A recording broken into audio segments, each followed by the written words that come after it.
Dale, compadrito, nos vamos a arrancar con este temita. Se llama El Ayudante, por ahí saludando al señor Rogelio Figueroa. Y por ahí mandando un saludo a Rancho Las Palmas. Ándale, nos arrancamos con este temita. Se llama El Ayudante, compadrito. Nos arrancamos, márcale.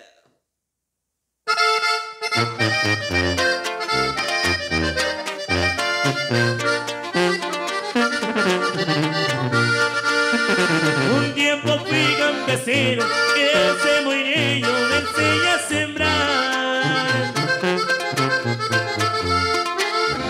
Pero todo era tristeza, viví en la pobreza, tuve que cambiar.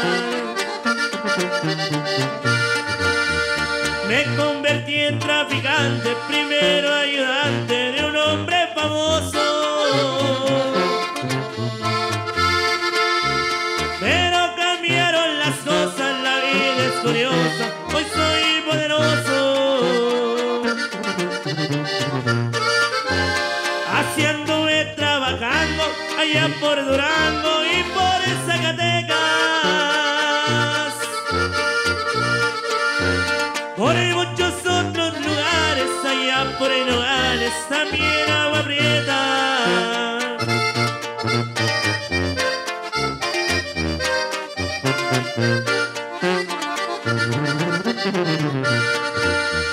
Me gusta tener amigos que sean decididos y que me sean fieles. Y cuando estoy con mi gente que toca el norteño para estar alegres. Y esa cárcel de Durango hace muchos años que es un prisionero. Pero no pude aguantarme, tuve que fugarme con mis compañeros.